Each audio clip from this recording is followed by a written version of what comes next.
My name is Lauren Hayes. I am 31 years old.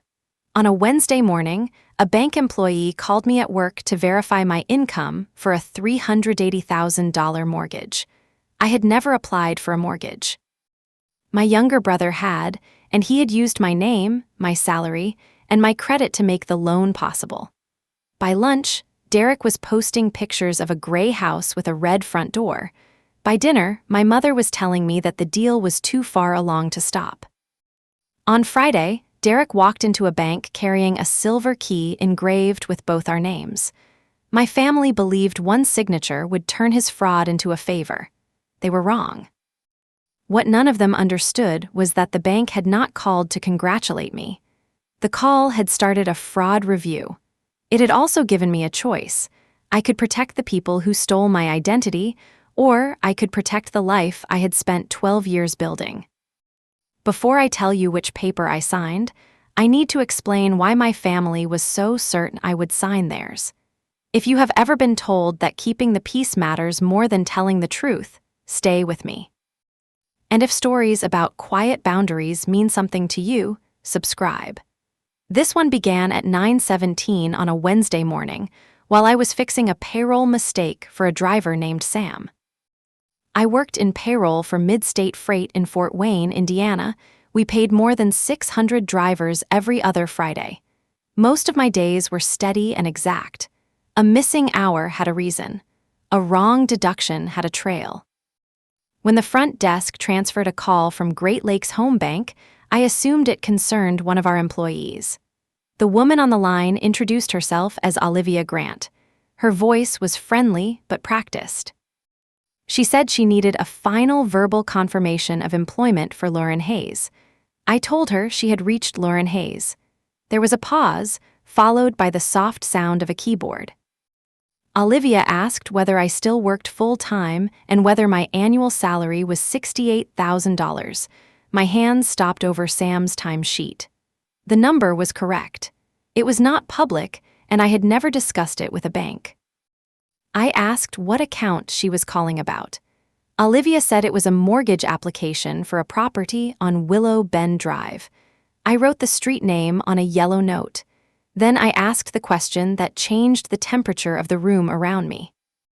Who is the primary borrower? Another pause. Olivia said Derek Hayes. I stood so fast that my chair struck the cabinet behind me. My manager, Nia, looked through the glass wall of her office. I raised one finger, asking for a minute, while my pulse climbed into my throat. I told Olivia that Derek was my brother and that I had not agreed to buy any house with him. Her voice changed at once.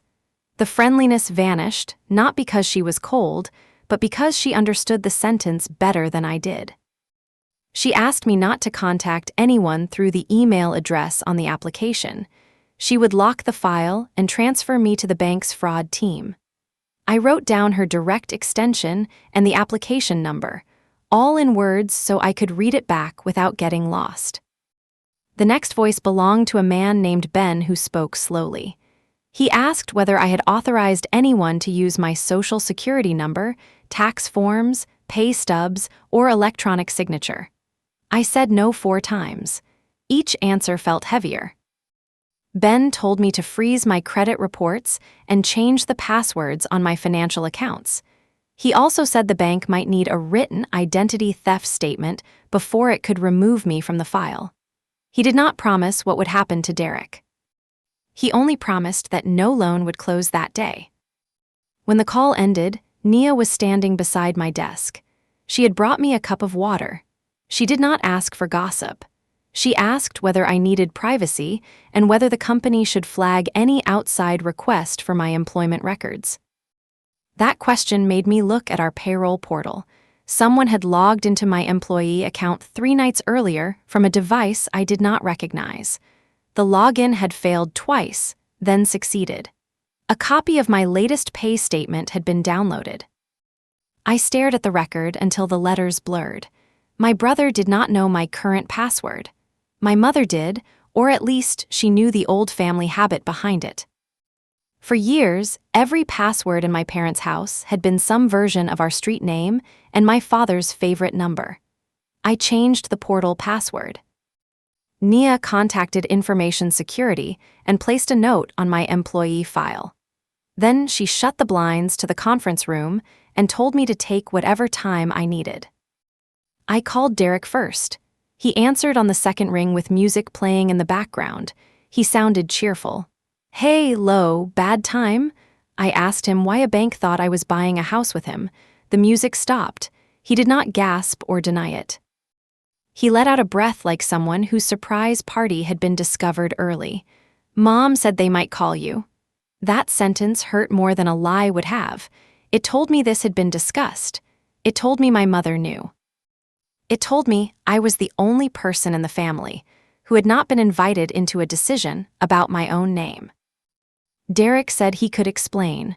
The house was a great deal. The seller had accepted his offer below asking price. He had steady work again, and the monthly payment would be less than rent. I asked what any of that had to do with my credit. He said the bank wanted a stronger co-borrower. He had planned to pay every cent. I would only be helping on paper until he refinanced. I asked whether he had signed my name. He went quiet. Not exactly. There are phrases that exist only to make a bad act sound temporary. Not exactly was one of them. I told him to answer the question. He said the application had been electronic. He had clicked through the forms because the deadline was tight. Mom had helped with the tax documents. Dad had scanned my old driver's license from a folder in their basement. I gripped the edge of the conference table. I could hear him pacing. He kept talking, filling every silence with reasons. He had lost 2 previous offers. Interest rates were moving. The seller would not wait. The family had already put money down. I asked how much. He said $24,000. That was not his money. Derek had never held $24,000 at one time. Our parents had used part of their retirement savings for the earnest deposit and inspections. "Lauren, please," he said. "Do not blow this up before we talk." I almost laughed. The application was already using my identity. My employer had already been contacted. My credit had already been pulled. Yet in Derek's version, the explosion would begin only when I objected. I ended the call and checked my credit. The mortgage inquiry was there. So was a new inquiry from a furniture store. Derek had tried to open a line of credit for a living room set 2 days earlier.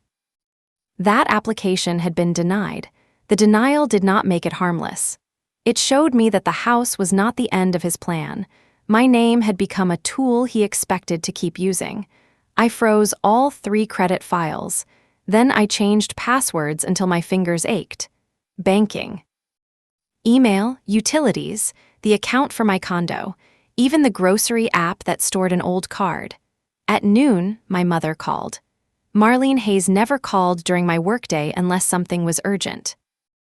I watched her name flash across the screen and wondered whether she considered my stolen identity urgent or only the threatened house. I answered with the conference room door closed. She did not ask whether I was all right. "Derek says you panicked." I said I had not panicked. I had discovered a fraudulent mortgage in my name. She told me not to use words like fraud when talking about family. "Words do not change because we share parents," I said. She sighed. It was the sigh she had used my whole life when I made a simple problem complicated by naming it accurately. Then she gave me the sentence that would follow us all the way to the bank. "He only needed your score, not your money." I asked who downloaded my pay statement. She said that was not the important part. I asked who created the email account in my name. She said Derek had done what he had to do because the seller was impatient. I asked whether she understood that I could be responsible for the entire mortgage if Derek stopped paying. She said he would not stop. I reminded her that she had made the same promise when I co-signed his car loan 8 years earlier. That car had been repossessed after 6 missed payments. I had spent 2 years rebuilding my credit. Derek had called it bad timing. My parents had called it a lesson for everyone. Marlene said this was different because a house had value. She said I was being negative before hearing the plan.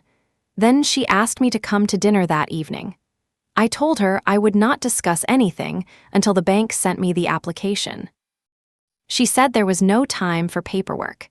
The closing was scheduled for Friday morning. It was Wednesday. They expected me to discover a mortgage, absorb the betrayal, and become a willing borrower in less than 2 days. My mother lowered her voice. "Your father and I cannot lose that deposit."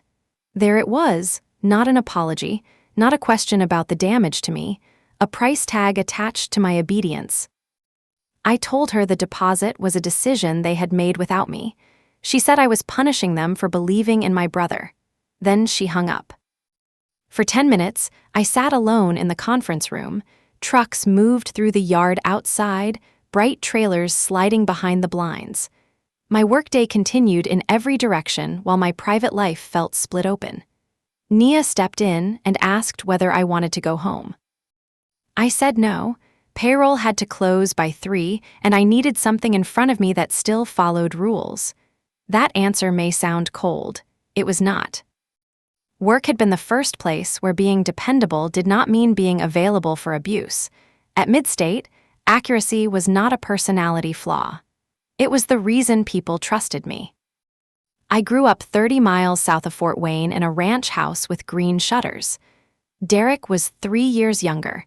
He could make a room love him before he learned anyone's name. He was funny, quick, and endlessly certain that the next plan would work. When he was 9, he sold painted rocks to neighbors. When he was 16, he bought a broken motorcycle and promised to rebuild it. When he was 24, he started a pressure washing business with a borrowed truck and no insurance.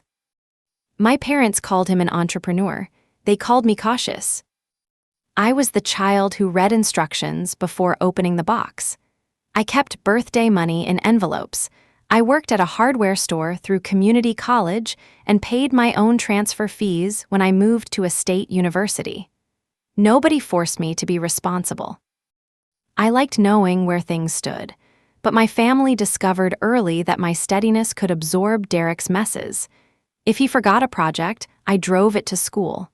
If he missed a shift, I covered the utility bill he had promised to pay. When he crashed Dad's truck, I handled the insurance calls because Derek was too upset. Each favor had sounded small by itself. Together, they built a role I did not know how to leave. At 23, I co-signed the car loan.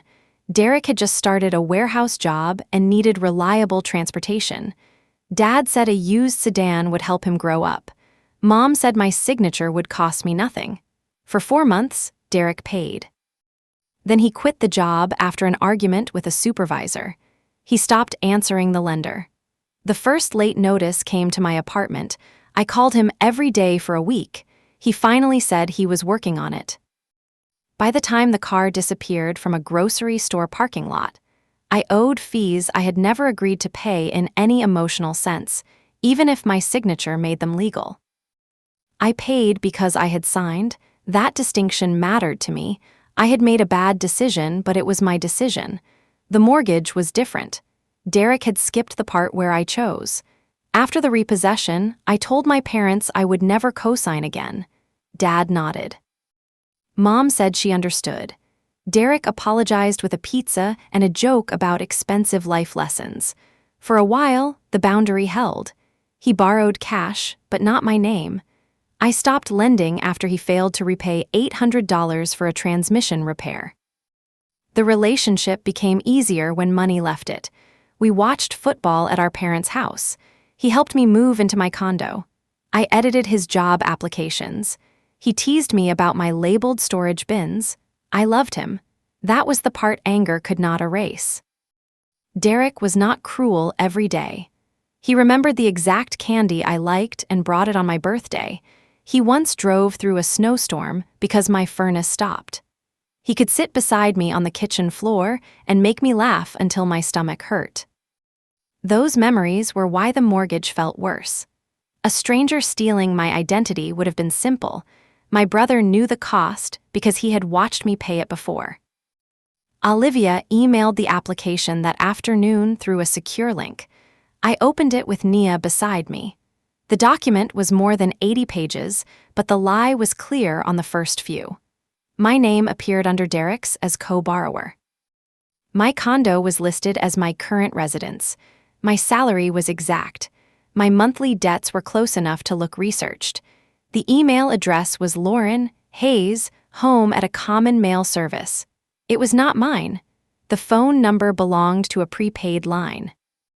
The application claimed I planned to occupy the house as my primary home. That meant Derek had told the bank I was leaving my condo. I had never even seen Willow Bend Drive. The electronic consent page showed a signature that looked like mine from a distance. Up close, the capital letters leaned the wrong way. Someone had copied it from an old tax return. My latest pay statement sat behind the signature page. The download time matched the strange login on my work account. Then Nia found something I had missed.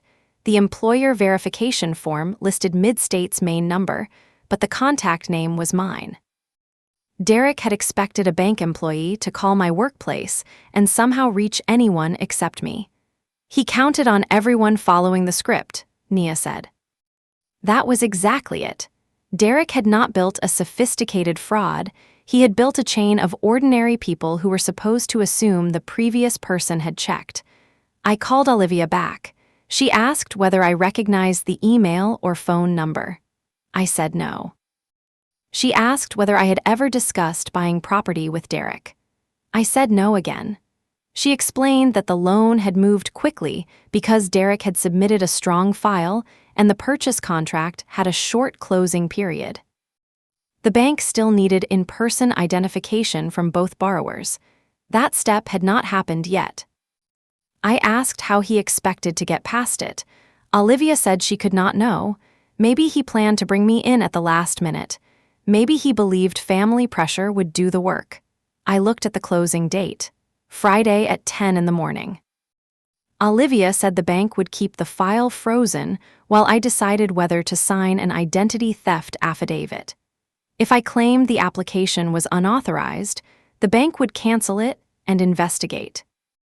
If I chose to join the loan, the application would need new disclosures and my verified consent. There was no harmless middle. I could not simply remove my name and let Derek keep the same approval. My income and credit were the reason the loan qualified. I asked whether signing later would erase the false documents. Olivia said no. It would only mean I was voluntarily entering a corrected loan after the bank reviewed everything again. That answer mattered. My family had been describing one signature as a cleanup. It would actually be a new commitment to nearly $400,000. I printed the first page and the false signature. Then I locked them in my desk. At 4:15, my father texted me. Victor rarely used more than 5 words. Come hear us out tonight. I read the message twice. There was no apology in it either, but there was something close to fear. My father had worked maintenance at a paper mill for 34 years. He trusted physical things. Tools, engines, property. A house, to him, was safer than a promise. He had probably convinced himself that my name was only scaffolding around something solid. I replied that I would come at 6, but I would not sign anything. He wrote back, "We understand." I knew they did not. My parents' kitchen looked unchanged from childhood. Same oak table, same ceramic rooster by the sink. The only new thing was a glossy real estate brochure placed in front of my chair. Derek sat across from me wearing a blue button-down shirt. He had dressed for persuasion. Mom had made pot roast, my favorite, as if comfort could soften facts. Dad began before anyone touched the food. He said the family had made mistakes in how the application was handled. The passive voice did hard work in that sentence. I asked who created the false email. Derek raised his hand halfway, like a student admitting he forgot homework. I asked who entered my work portal. Mom said she had tried an old password after Derek could not get the current pay statement. She seemed offended that the password had changed. I asked who scanned my license. Dad said he did. Then he added that the copy had been in his house, as if storage had transferred ownership. They had divided the theft into tasks. Each person had done one small thing. Together, they had built a complete version of me. Mom pushed the brochure toward me. The house had 3 bedrooms, a wide porch, and maple cabinets. The backyard backed up to a narrow pond. "You always said Derek needed stability," she said. I had said Derek needed to become stable. Those were not the same thing. Derek opened a folder and showed me a budget. He had a new job supervising deliveries for a building supply company. His take-home pay could cover the mortgage if he stopped eating out and delayed buying furniture. I asked about property taxes, insurance, repairs, and the association fee. The confident look faded. His budget included none of them. Dad said he and Mom could help for the first year. I asked from what account. He looked toward the window. Their retirement savings had paid the deposit. They had also promised Derek $15,000 for closing costs. My parents were not wealthy. Losing that money would not ruin them, but it would delay the retirement Dad had been counting toward. That was why everyone at the table looked at me like I held a match near their house. They had made a reckless bet and wanted my credit to protect it. I asked to see the purchase contract. Derek handed it over. Only his name appeared as buyer. The mortgage application listed both of us. I asked who would be on the deed. Mom said both names at first. Then, after 2 years, I would sign my half to Derek once he refinanced. Derek slid a second paper across the table. It was called a family agreement. It said I would transfer my ownership interest when he requested it, provided he had made payments on time. I read the sentence twice. It did not require the refinance to happen first. I could be asked to give up the house while remaining responsible for the loan. Dad said that was not what they intended. I told him intention did not make a payment. Derek leaned back. "You always look for the worst possible outcome." "No," I said. "I look for the outcome the paper allows." Mom touched the edge of my plate. "He only needs your score, not your money." I asked her why the agreement mentioned my ownership if I was not really part of the purchase. She said the paperwork had to satisfy the bank. That was the moment I understood their plan fully. To my family, truth was something paperwork demanded from other people. Derek said I was acting like he had stolen cash from my purse. I told him he had tried to borrow my next 30 years. He stood up so quickly his chair scraped the floor. He said I made everything sound criminal. I said the bank had already used that word. Dad told us both to sit down. His voice shook, which I had rarely heard. He said the seller would keep the deposit if the deal collapsed. I asked whether the contract had a financing condition. Derek said the deadline to use it had passed because he had already shown an approval letter. That approval depended on my false application.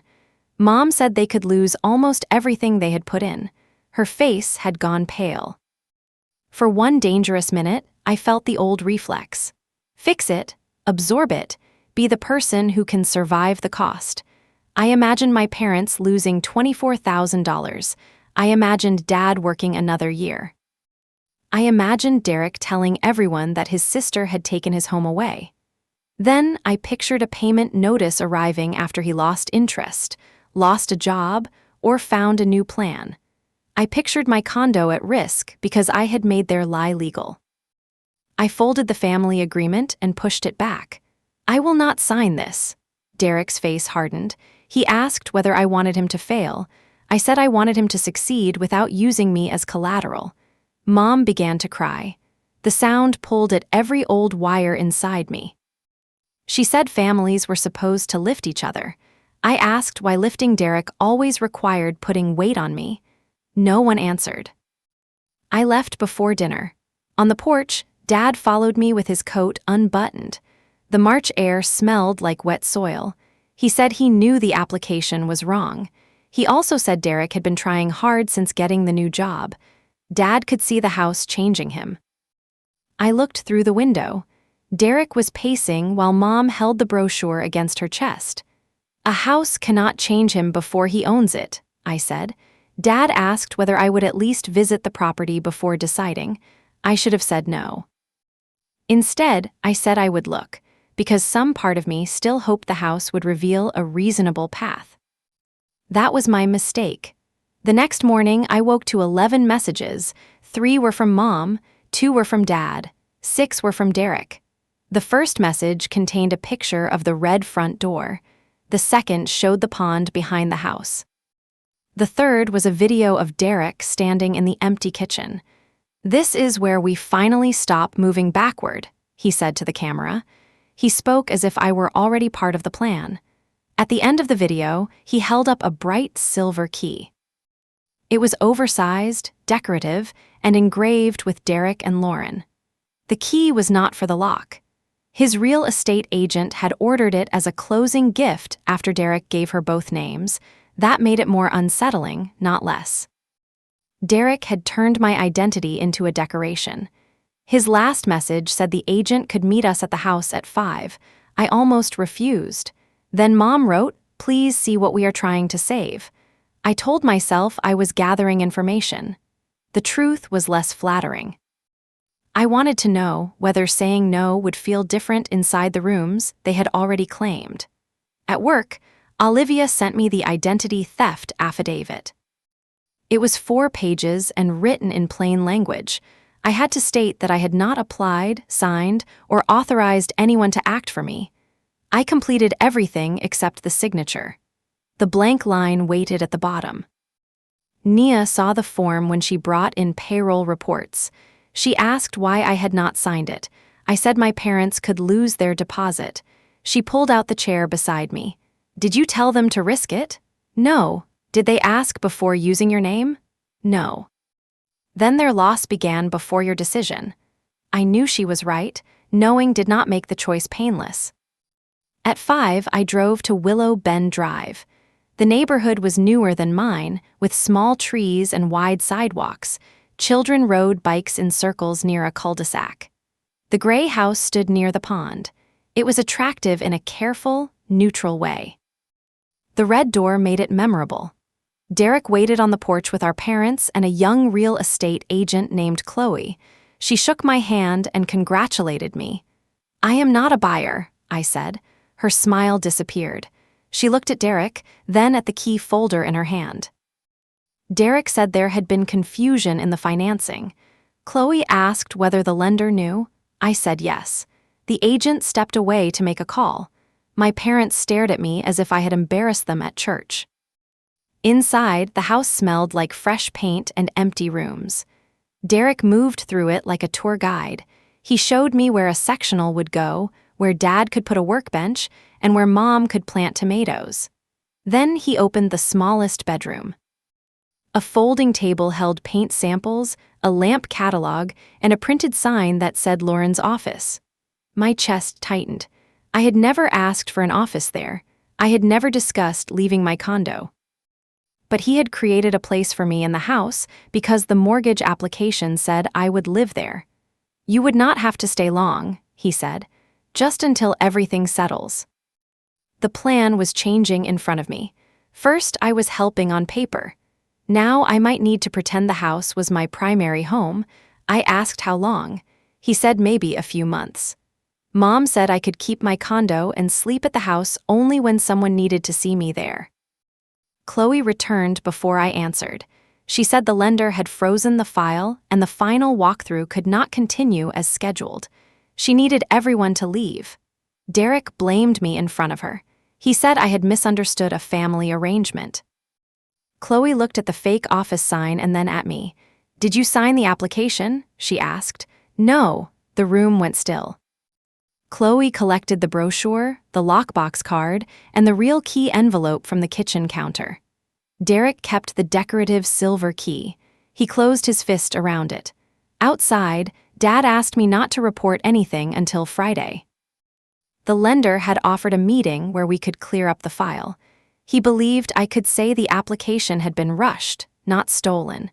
I told him that would be a lie. Mom said nobody was asking me to lie. They only wanted me to choose a kinder description. That sentence followed me all the way home. At 7:30, Derek posted a photo from the porch. He held the silver key in one hand and smiled beside the red door. The caption said, "New beginning. Family made it possible."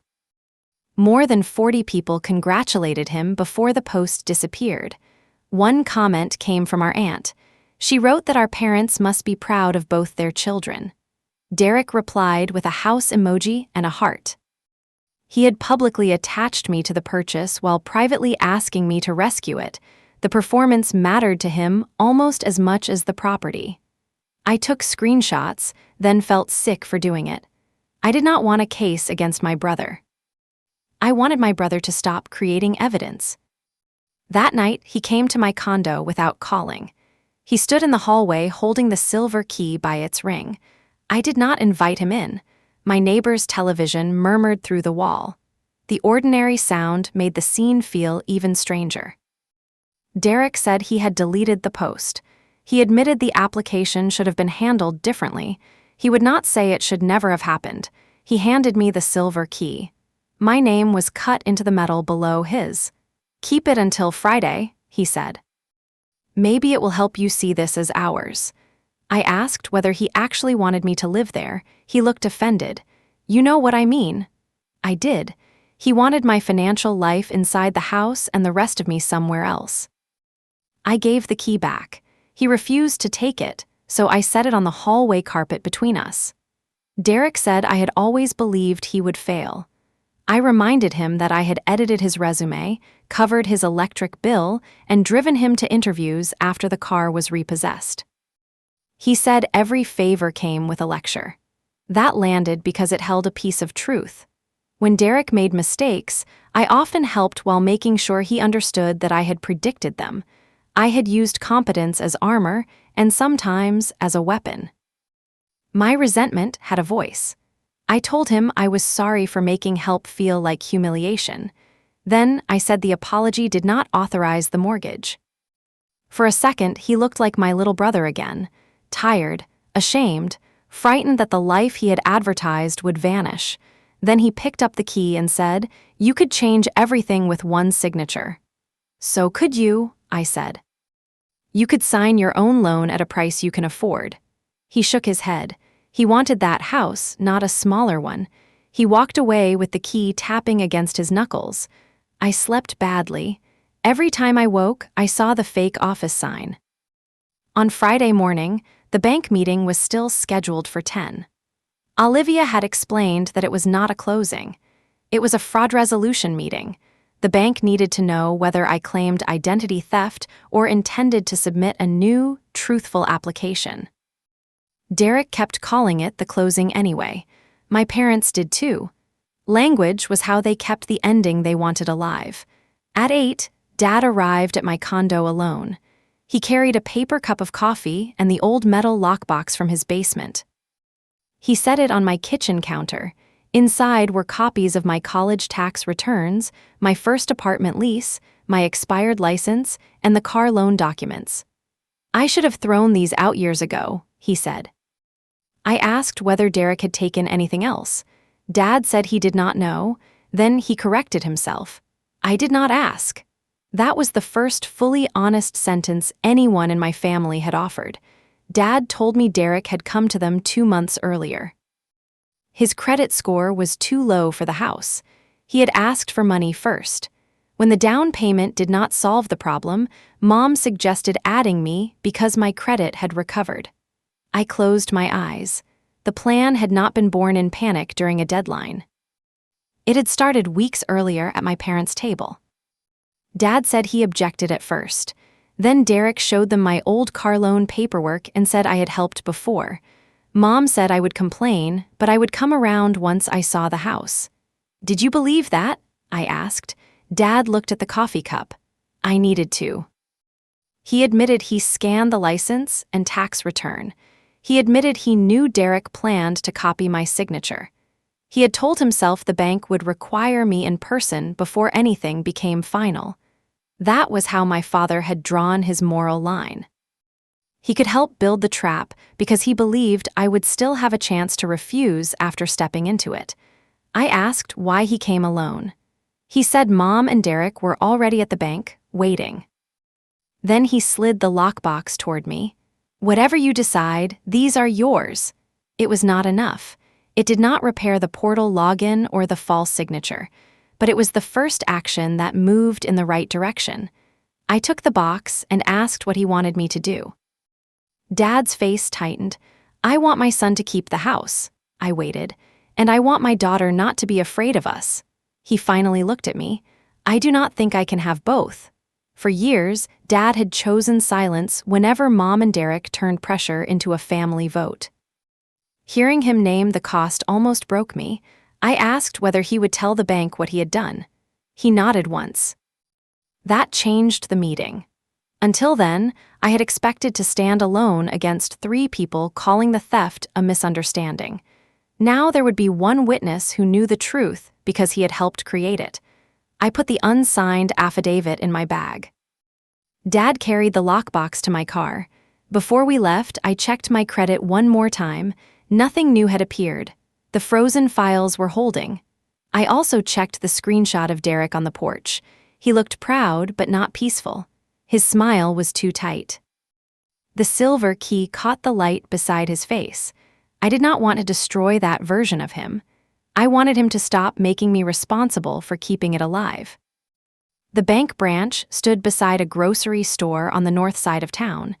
It was a plain brick building with 2 young trees near the entrance. Nothing about it looked like a place where a family could split.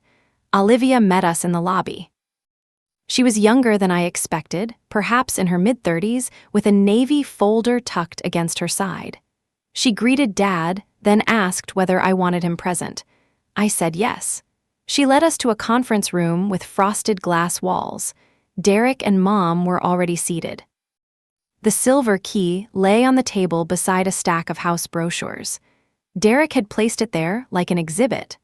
Mom looked at the lockbox in Dad's hands and understood at once that something had changed.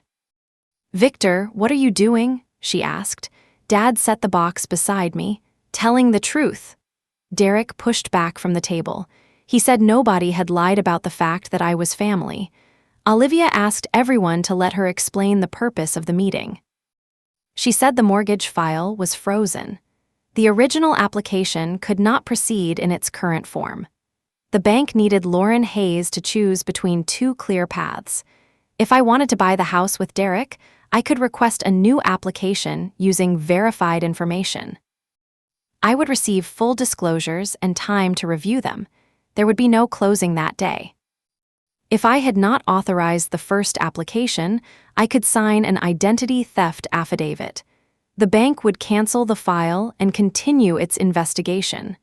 Derek interrupted. "What happens to the seller?" Olivia said the bank could not advise him about the purchase contract. That was between the buyer, seller, and their representatives. Mom leaned toward me. "So nothing has to be decided today," Olivia corrected her. My statement about the original application did need to be decided. The bank could not leave a disputed identity attached to an active loan. Derek turned the silver key so our names faced me. "We are not asking you to pay," he said. "You know that." I heard my mother's sentence inside his. He only needed my score, not my money. I asked Olivia a question I already knew the answer to. If Derek missed payments, could the bank collect from me? Yes. Could late payments damage my credit? Yes. Could the debt affect my ability to keep or refinance my condo? It could. Derek said those were worst-case questions. I asked him whether his car loan had once become a worst case. He looked away. Mom said the house was different because it could be sold. Olivia explained that a sale price is never guaranteed, and that both borrowers remain responsible until the loan is paid. The explanation took less than a minute. The emotional truth took longer to settle. My family had described my risk as invisible because the first payment would not leave my checking account. I opened my bag and removed the family agreement. I placed it beside the silver key. I asked Derek to read the sentence about transferring my ownership. He said we had already discussed it. "Read it." He read the line quietly.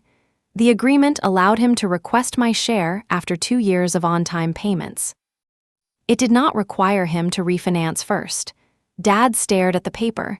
He had not noticed the difference. Mom said it could be rewritten. Derek agreed too quickly. Every problem to them was fixable once I accepted the central demand. Olivia asked whether the agreement had been provided to the bank. Derek said no. She made a note. He accused me of trying to make him look dishonest. I said I had not written the paper. The room tightened. We had reached the point where explanations could no longer soften the sequence. My brother had used my identity. My mother had entered my work account. My father had supplied records. Then they had drafted a private agreement to move the house away from me later. Each step had required a new choice. Derek put both hands flat on the table. I was going to make every payment. I believed he believed that. It still did not make the loan mine. Mom said losing the deposit would delay Dad's retirement. She said it as if I had reached into their account. Dad spoke before I could. We chose the deposit. Marlene turned toward him. Do not do this now. He said now was exactly when he had to do it. Then he told Olivia he had scanned my license and tax return. He had known I had not approved the application. Derek called him a coward. Dad accepted the word without defending himself. Olivia asked whether Mom had accessed my employee account. Mom folded her arms. I used a password Lauren gave me years ago. I said I had never given her permission to use it for a mortgage. She said she was not the one buying the house. Olivia asked a simpler question. Did Lauren ask you to download the pay statement? Mom's mouth opened, then closed. No. That one word removed the last shelter. Olivia slid the identity theft affidavit toward me. A black pen rested above the signature line. Derek touched the silver key. Before you sign that, look at me. I did. He said he had spent his whole life being compared to me. Lauren had the degree. Lauren had the steady job. Lauren bought a condo. Every family story ended with me being the one who did things right. I wanted to argue. Instead, I listened. He said the house was the first thing that made him feel ahead. He had pictured hosting Thanksgiving, fixing the deck with Dad, and proving he could keep something. For the first time, his motive sounded human instead of strategic. He had not only wanted bedrooms and a porch, he had wanted evidence that his life was not a series of recoveries. I told him I understood wanting that. Hope flickered across his face. Then I said, "You tried to build your proof out of my future." He pushed the key toward me. You could still be part of it. I looked at the engraved names. The metal was bright and useless. It could not open the red door. It could not make the application honest. It could only symbolize the part everyone wanted me to play. I placed the key on top of the family agreement. You did not borrow my credit, I said. You tried to give me the debt and keep the house. No one moved. Mom whispered that I was choosing paperwork over my brother. I told her Derek had made paperwork part of my life before I knew the address. She said families forgive mistakes. I agreed. Then I said forgiveness was not the same as assuming the debt created by the mistake. Derek asked what he was supposed to do now. I told him to buy a house he could qualify for or rent while he rebuilt his credit. He said that could take years. I said those years belonged to him. The sentence was not elegant. It was simply true. I picked up the pen. My hand shook once. Then I signed the affidavit with my real signature. The sound of the pen on paper was almost nothing. Still, everyone in the room heard it. Olivia signed as witness and dated the form. She placed it inside the navy folder. Then she turned to Derek and said the mortgage application was canceled. The silver key was still between us. Derek closed his hand around it, but Olivia asked him to leave it because the agent had requested the promotional item be returned with the canceled file materials. He stared at her. It was only a cheap engraved key. Yet surrendering it made the loss visible. He slid it across the table. Dad covered his face with one hand. Mom sat rigid. I felt grief, relief, and fear all at once. None of those feelings meant the decision was wrong. Olivia said the bank would send written confirmation that I was removed from the application. It would also provide information for disputing the credit inquiry. She did not announce charges. She did not threaten anyone. Real consequences arrived in quieter language. The bank would investigate the false documents. Derek might be contacted again. My parents might be asked for statements. Nothing about that process belonged to me to control. Derek stood. He looked at me as if I had become a stranger. "You got what you wanted," he said. I shook my head. "I wanted you to ask." He left before anyone else. Mom followed, but she stopped at the door. For 1 second, I thought she might apologize. Instead, she said, "You could have saved all of us." I answered, "You could have left me out of it." She walked away. Dad remained in the chair beside me. He stared at the silver key on the table. "I am sorry," he said. There was no but after it. I believed he meant it. I did not tell him that meaning it fixed everything. It did not. Olivia gave me a copy of the affidavit and a list of next steps. Freeze the reports. Keep the bank letters. Review every account. File an identity theft report if I wanted the strongest record for future disputes. The list was practical. I welcomed practical things. Outside, Dad asked whether I needed him to drive. I said no. I needed to take myself home. I sat in my car for several minutes before starting it. The bank doors opened and closed behind me.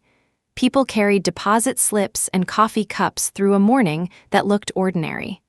The house on Willow Bend no longer belonged to the future my family had invented. It had returned to being a property owned by someone else. My name had returned to me too, though it would take longer to feel that way. The next week was not dramatic. It was paperwork, phone calls, and waiting.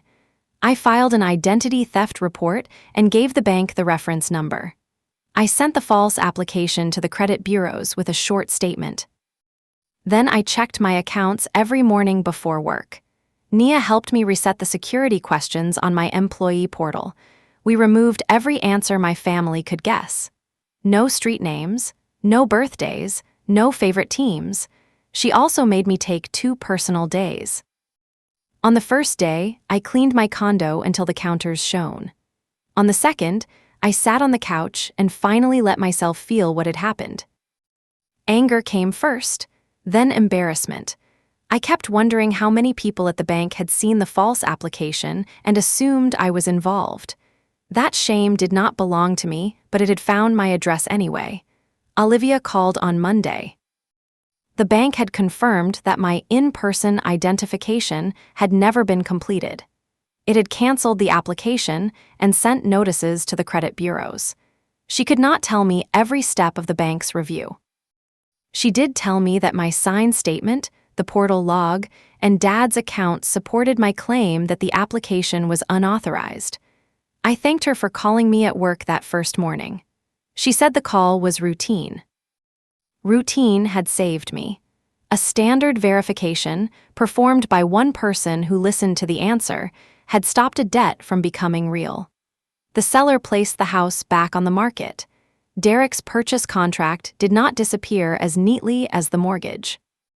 My parents hired a local attorney to argue over the deposit. I stayed out of it. That boundary was harder than it sounds. Mom sent updates even when I did not answer. The seller wanted compensation for the failed closing. Derek blamed the lender. Dad blamed himself. Each message invited me back into the role of family problem solver. I replied once, "Please do not send me legal or financial updates. I am not part of the purchase." Mom wrote, "You made sure of that." I did not respond. 2 weeks later, the house sold to another buyer. Derek learned through Chloe's listing page. He called me after midnight and left a message. He said a couple with 2 children had bought his house. He said they would sleep in the rooms he had chosen and sit on the porch he had pictured. His grief was real. So was the fact that the house had never been his. I saved the message until the bank review ended, then deleted it. I did not need to preserve every painful thing forever. That was another change. For years, I had treated memory like a ledger.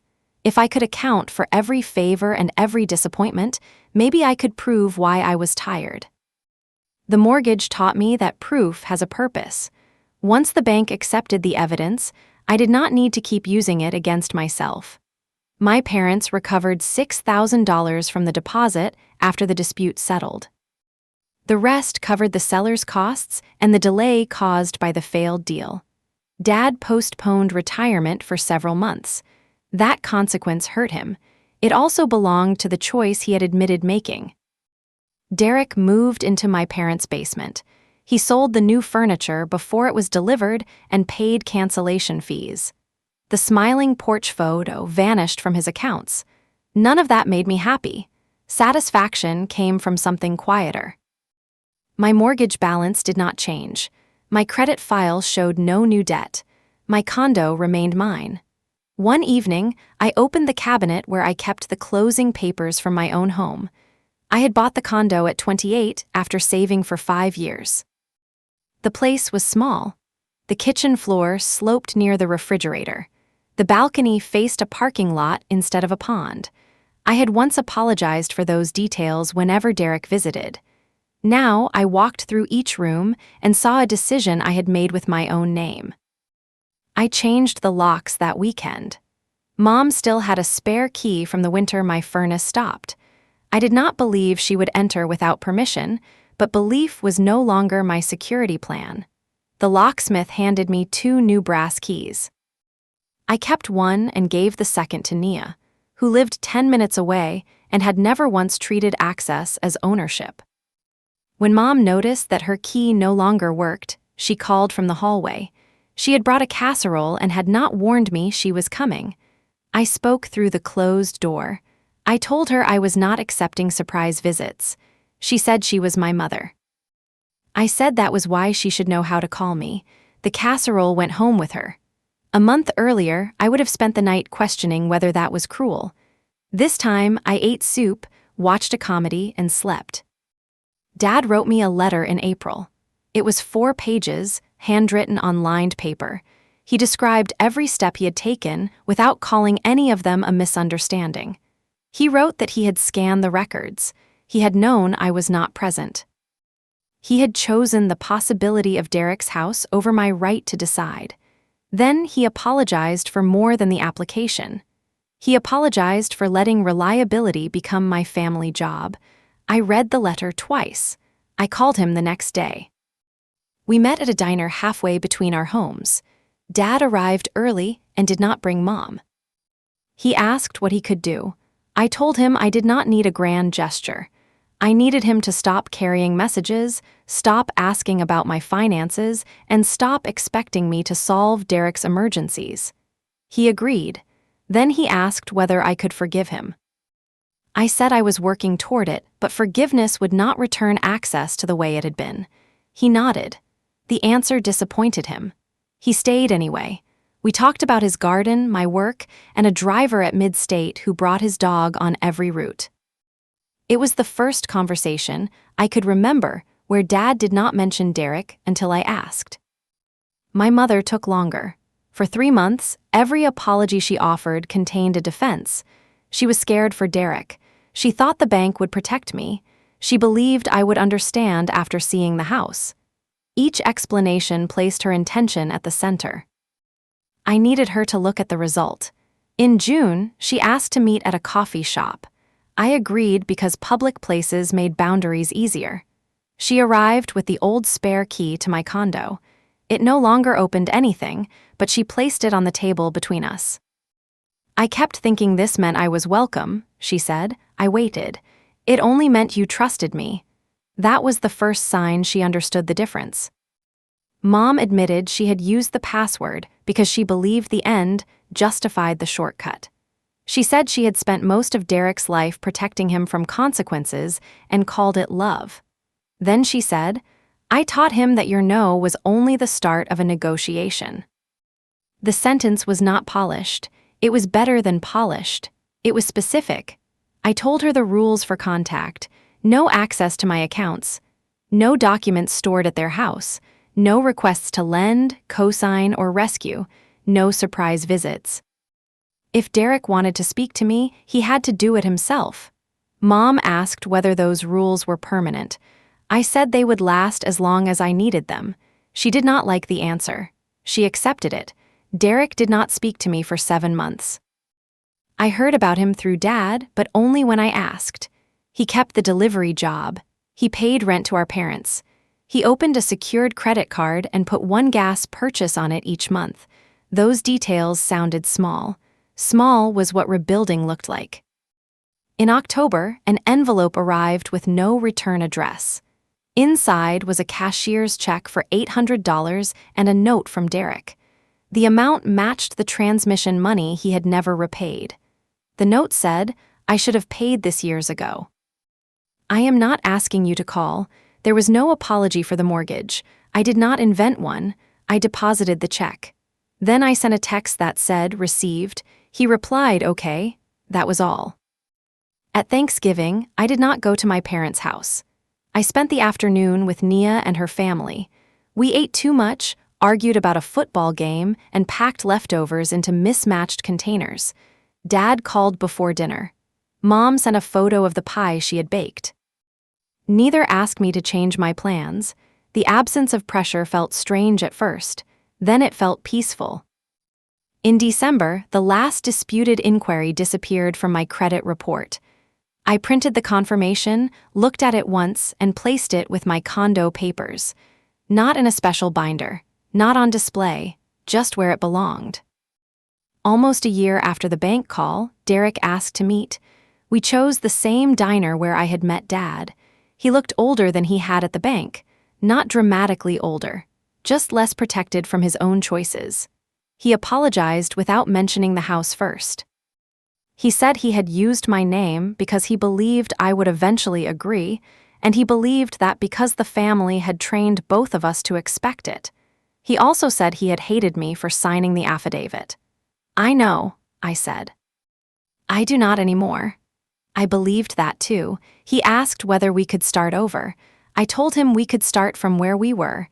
Starting over would erase too much. We ordered lunch. He paid for his own meal. When the check came, neither of us made a joke about it. We did not become close again that day. Trust returned in ordinary pieces.